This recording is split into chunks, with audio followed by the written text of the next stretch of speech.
I have a message for Donald Trump. I have a message for Donald Trump. Our country's not for sale. Not now, not ever. I lived across this country, and I can tell you, Canadians are a proud people. We're proud of our country, and we're ready to fight like hell to defend it. Right now, with the forest fires ravaging homes, Canadian firefighters showed up. That's who we are. We show up and support our neighbors. But if you think you can pick a fight with us, there'll be a price to pay. I've committed that if Donald Trump imposes tariffs on us, we should respond with retaliatory tariffs in kind. I think that anyone running as prime minister should do the same. I have a message for. Wait. Hold on there. What is this for fucking guy saying? Okay. Right here. I've committed. My God, bro, this guy's like lost it. He doesn't even know that he's not prime minister yet. What does your commitment mean? Your commitment means absolutely zero. Nothing right now. What does this even mean? Think you can pick a fight with us, there'll be a price to pay. I've committed that if Donald Trump imposes tariffs on us, we should respond with retaliatory tariffs in kind. Bro really wrote this up in like 5 seconds, bro. Like, you've committed that we should respond with tariffs? Like, get your story straight, bro. Are you the opposition? Are you in power? I guess he's a little bit confused because maybe he's still supporting the Liberal Party, but he said he tore up the agreement, but he might think that he's still in agreement or, in partnership with the Liberals, so he might think he has some say in the whole process. I don't know if he thinks he's still with the Liberals or if he's against the Liberals.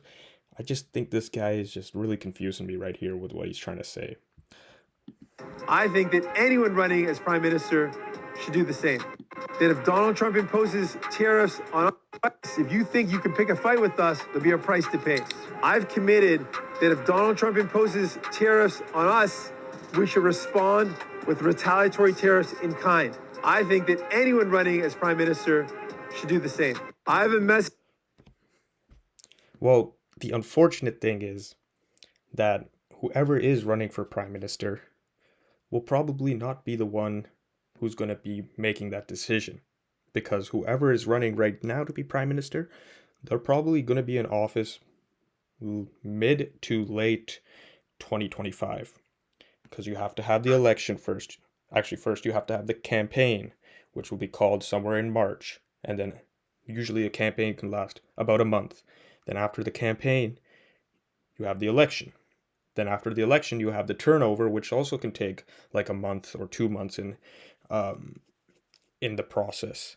So you could probably expect a new government around July or August or June maybe of 2025. And Trump has said he's going to impose his tariffs in January. And actually, from this date that I'm recording, he's going to be imposing it right when he gets in office, he said.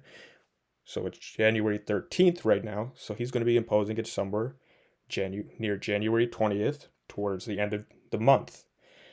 So Canada is probably going to respond in kind much earlier than any election that's coming up. And who is the person in charge right now? It's Justin Trudeau. So it's going to be up to Justin Trudeau to impose those tariffs. And if I remember correctly, you, Jagmeet Singh, and as well as the rest of the House, but primarily you said you were going to tear up the agreement with the Liberal Party and stand against Justin Trudeau. But you haven't done that.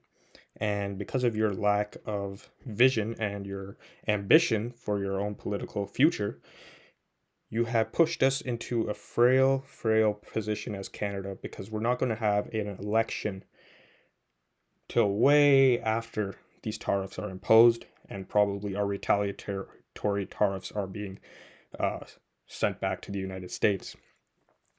So if you had maybe voted down the government 6 months to a year earlier, then maybe we could have had a prime minister who wasn't a lame duck prime minister, a prime minister who had a full mandate come in by now, because we would have had an election and the transition period would have been finished and there would have been a strong mandate to a new prime minister by now. But because you didn't want to do that, because supposedly you wanted to keep your own pension, because you have to get to February to secure that pension, you held up the democratic process in this country. You held back Canadians and their wish and their vision to have a new government in the federal government, and a new mandate. You stole that from Canadians. And now what do we have instead is that we're stuck with a lame duck Prime Minister Justin Trudeau, and we have no election until the middle of 2025. And we can primarily attribute that to your lack of, what I can say, professionalism and actually doing your job, which is standing up for Canadians and standing up for your constituents and your voters. And I can guarantee you, your own voters would have wanted this election 6 months to a year ago.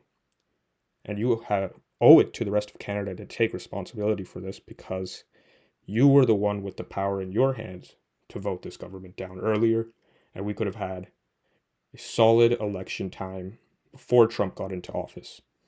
But no, instead you wanted to secure your own political ambitions, you wanted to secure your pension, and now you're just frolicking in the wind with no real credibility, and nobody's going to listen to you anymore. And I think Trump will never even see this video that you posted, and even if he did, he probably wouldn't give a damn. That's what I think.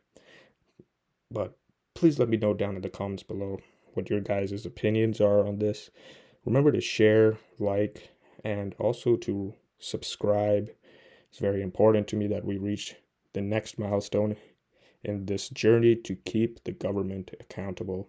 Thank you very much and have a wonderful day.